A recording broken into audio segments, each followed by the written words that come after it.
జీవితాలు నాశనం చేయడానికే ఉపయోగిస్తున్నారు కదా. నిన్నైతే మరీ ఘోరమైన విషయం. అసలు ఇది రెడ్ బుక్ రాజ్యాంగానికి పరాకాష్ట. కొమ్మినేని శ్రీనివాసరావు గారు అంటే చేతులెత్తి నమస్కరిస్తారు. అంత గొప్ప జర్నలిస్ట్. 70 ఏళ్ల వయసులో ఆయన మీద ఎస్సీ ఎస్టీ తప్పుడు కేసు పెట్టి ఈరోజు హైదరాబాద్ నుంచి ఎలా మీరు తీసుకొచ్చారో ఈ రాష్ట్ర ప్రజలు అందరూ కూడా గమనిస్తున్నారు.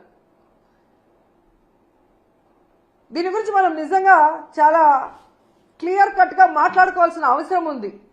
ఆంధ్రప్రదేశ్లో ఈరోజు ఎవ్రీ మార్నింగ్ అన్ని పేపర్లో ఉన్న హెడ్లైన్స్ ని డిస్కస్ చేసే క్రమంలో అమరావతిలో ఏ విధంగా రైతుల దగ్గర ఇప్పటికే 50,000 ఎకరాలు లాక్కొని వాళ్ళకి ఇంతవరకు ఏం చేయకుండా ఇంకా 50,000 ఎకరాలు దోచుకొని వాళ్ళు రియల్ ఎస్టేట్ చేసుకోవాలన్న క్రమంలో ముందుకు వెళ్తుంటే అక్కడున్న రైతులు తిరగబడి ఇవ్వకుండా వాళ్ళ మీద ఎదురు తిరుగుతుంటే అది ప్రజలకు తెలియకూడదని దాని మీద సాక్షిలో డిస్కషన్ రావటం అనేది వాళ్ళకి నచ్చలేదు. ఇక్కడ ఇంకొకటి ఏంటంటే ఆ డిస్కషన్లో ఒక జర్నలిస్ట్ డిస్కషన్కు వచ్చిన ఒక జర్నలిస్టు ఒక మాట ఏదో మాట్లాడారని దాన్ని ఆ క్షణంలోనే కొమ్మినేని గారు ఖండించారు.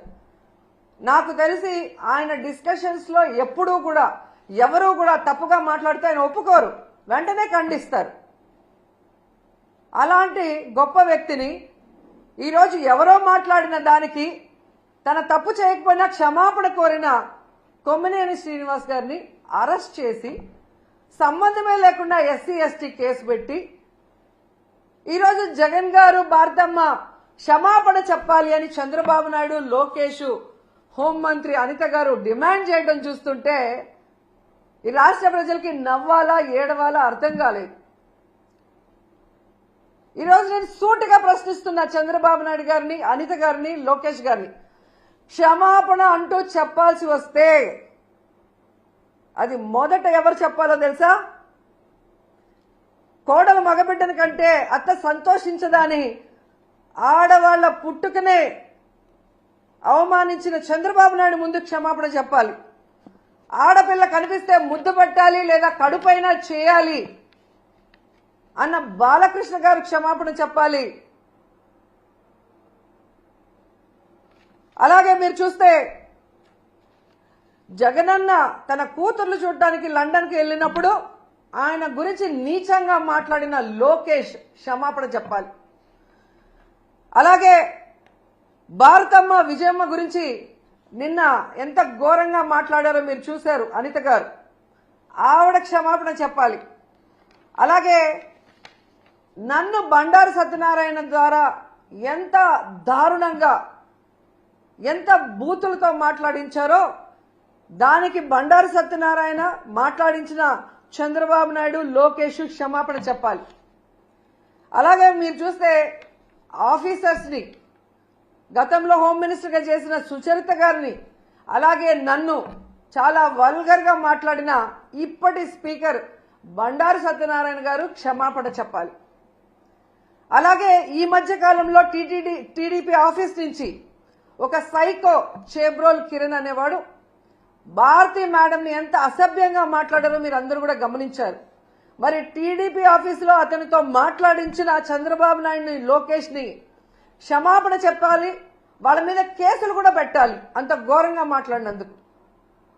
నిన్న మీరు చూస్తే మూర్తి గారి డిబేట్ లో సంబంధమే లేకుండా రేణుకా చౌదరి గారు ఎంత అడ్డదిడ్డంగా మాట్లాడుతుందో మనం గమనించాం. మరి ఆవిడ మీద ఎందుకు కేసు పెట్టలేదు? మూర్తి గారి మీద ఎందుకు కేసు పెట్టలేదు? ఎందుకు బిఆర్ నాయుడు గారు క్షమాపణ చెప్పలేదని నేను అడుగుతున్నాను. ఈరోజు సాక్షిలో మాట్లాడారన్నారు, అదే మాటలు ఆయన మాట్లాడిన విధానం తప్పు కృష్ణంరాజు అనే వ్యక్తి. కానీ అదే వార్తలు టైమ్స్ ఆఫ్ ఇండియాలో వచ్చాయి, అదే న్యూస్ ఈటీవీలో వచ్చింది.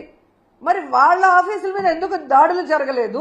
వాళ్ళ మీద ఎందుకు కేసులు పెట్టలేదు? కేవలం సాక్షి మీద ఎందుకు దాడులు చేస్తున్నారు? అలాగే ఎందుకు సాక్షిలో మాత్రమే ఈరోజు కొమ్మినేని గారి మీద తప్పుడు కేసు పెట్టి అరెస్ట్ చేశారని నేను అడుగుతున్నాను. ఎందుకంటే కొమ్మినేని గారి మీద ఎప్పటి నుంచో లోకేష్ కి చంద్రబాబు నాయుడుకి కక్ష.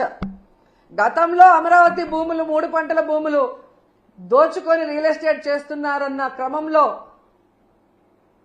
ప్రజలు అక్కడ ఎవరైతే తిరగబడ్డారో, రైతులు తిరగబడ్డారో అవన్నీ కూడా ఆయన తన డిబేట్ లో ప్రజలకు అందిస్తున్నారన్న కక్షతో ఎన్టీవీ యాజమాన్యం పైన ఒత్తిడి తీసుకొచ్చి ఆయనని ఆ ఛానల్ నుంచి బయటకు పంపించారు. అక్కడి నుంచి వేరే ఏ ఛానల్లో ఆయన వెళ్ళినా అక్కడ రానికుండా గేట్లు వేయించారు. సాక్షిలో ఉన్నారు కాబట్టి ఈరోజు ఆయన మీద కక్ష కట్టి ఇటు జగనన్నని భారతమ్మని ఇరికిస్తూ అటు కొమ్మినేని గారిని ఇరికించాలని ప్లాన్ చేయడం నిజం కాదా అని అడుగుతున్నాను. ఎందుకంటే ఈ డిస్కషన్ జరిగింది జూన్ 6వ తేదీ. ఆ రోజంతా ఎవ్వరూ మాట్లాడలేదు. ఆ జరిగిన నెక్స్ట్ సెకండ్ అది తప్పు అని చెప్పి తాను తప్పు చేయకపోయినా సారీ చెప్పారు జర్నలిస్ట్ గారు, కొమ్మినేని గారు.